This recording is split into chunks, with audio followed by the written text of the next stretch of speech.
Hello, welcome to this session. So in this session, we'll be talking about box model. CSS box model is essentially a box that wraps around every HTML element. So box model include things like content, padding, borders, and margin.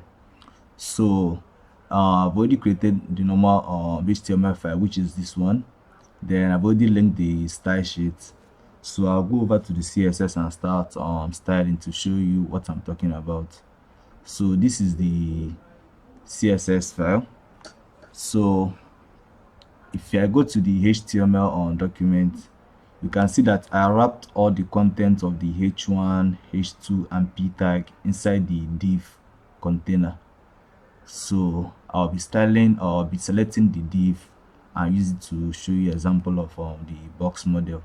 So if I go to the CSS file, then select the div.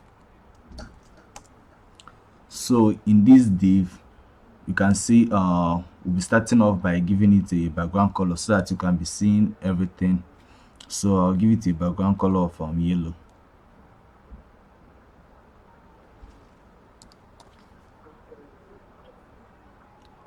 So I've given it a background color of yellow. Like div is a block level element which makes it to span the full width. So for you to understand what is happening here, I'll first of all start by giving this div a width. So let me just give it a width of 500 pixel. So I've given the div a width of 500 pixel. So if you go to the browser in the box model section, so you can see that the width is appearing here, which is the 500 pixel I gave it. So to set a width for your block level element, you can just give it the property of width, then give it a value. If I give it a 600 pixel width, you can see that the width have taken place here, and if you see the box model here, it's showing 600. So we have a property again, which is the height. So if I give it a height of, let's say, 300 pixel, you can see our content, you're having 600 by 300. So by giving this our div, we are setting the content value to be 600, then the height to be 300 pixel. Then for the border, maybe I can give it then for the border, you are seeing that I gave it a 2px solid and red, and that is what is showing over here. So if I go to the box model, you are seeing it as 1.6. That's because of what we call device pixel ratio, in the sense that modern browsers tend to be using 1.25 as the device pixel ratio. So if you multiply 1.6 by 1.25, we'll be getting this 2px that I gave it. So let's talk about the padding and margin. So you can see in this content I created that the text is so much attached to the border that you are seeing here. So if you want to have a space within the border, you can do so by using the padding property. So in the padding, they have 4 values for it. So you have seen I've added padding, which is the padding top, padding right, padding bottom, and padding left, and I give each and every one of them 10 pixel in size. So you can see that in the top we're having a padding of 10 pixel, then same with the left, right, and so on. So let's say in the padding left, let me just give it a 50 pixel so that you can see what is happening here. So if I give it a 50 pixel, you can see that there is a space from the border to the text by 50 pixel. So let me reduce the height so that you can actually see the effect of the padding. So let's assume you are using a height of 200 pixel. You can see the height of the div have reduced. So if I add let's say a padding of padding bottom of 50, you can see in the bottom section there is a 50 pixel gap from the border. So this is how to create a space within the border. So there's also a shorthand for this. Instead of writing padding top, padding right, and the rest, I can actually wipe this thing out. Then, so in a situation whereby I want the left, right, bottom, and top to have the same value, I can simply come and write on padding. Then I'll specify just one value, let's say 20 pixel.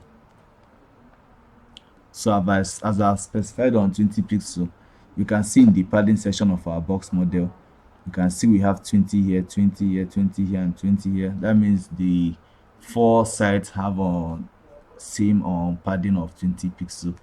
So if you want a scenario whereby you want the top and bottom to have 20 pixel, then you want a different value for the left and right, I can give this one another value, let's say 40 px.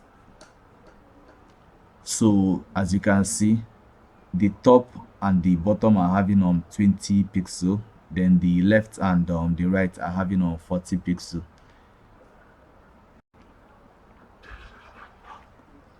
So I included the third value. We're having 20, 40, and 30. So in a scenario like this where you're having three values, you can see here the padding top is 20 pixel, then the padding right and padding left, which are the horizontal one, are having 40, 40. Then the padding bottom is having 30 px.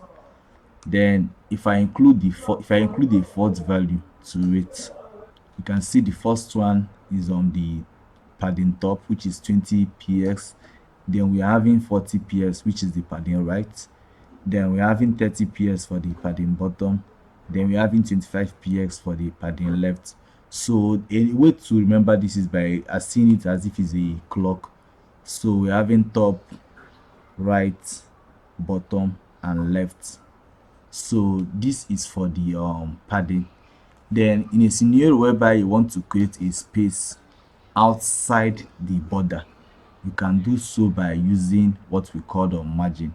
The same way we have padding top, left, right, and padding bottom, we also have the same for the margin. So let me list it out. So as you can see, I've listed them out, which is the margin top, right, bottom, and left. So these are used to add spaces outside the border. So for the top, let me just show you as an example. If I increase this to something like 50, just take a look, just be watchful of where this thing is. So if I change it to something like 50 px, you can see that it moved down from the it moved down by 50 px. Then if I want to give a space from the left hand side, let me say I'll give it a 60 pixel. Then you can see that the content moved from this left by 60 pixel. So I can change it to something like 30. So you can see that the space from the left is 30 pixel. The same thing with the bottom. So you can actually play around with the values to see how it's going to like look like. So anytime you just want to give your a space outside of the border, you use the margin. So the same way there is a shorthand for the padding, that's the same way they have a shorthand for the margin, and they follow the same convention. So let me wipe this thing out and use just the shortcut, which is just margin. So if I have a margin of, let's say, 30 px, you can see if I come to here, you can see the margin here, which is 30, 30, 30, 30, which applies to the four directions. So if I give it a two value, let's say 30 and 25 on px, so you can see that if I come, you can see that the top and bottom is 30, then the left and right is 25. Then if I give it a third value, let's say 15 px, so if I give it a third value, you can see that the top is 30, then the left and right is 25, then the bottom is 15. So anytime I want to include let's say a fourth value to it, so anytime your margin has four values, it's going to be interpreted this way. The top is going to be the first one, Then following that clockwise rule that I gave you, we have the top, then we have the right, which is going to be 25. Then we have the bottom, which is the third value, which is 15. Then the last one, which is the fourth value, is going to be 10 px. So if you notice again that I gave the div a width of 600 px, and that is what is the and that's the width for the content. Then I gave it a height of 200 px, and that's the height of the content. So we have a property in CSS called box sizing. So let me write the property. If I write the property as box sizing,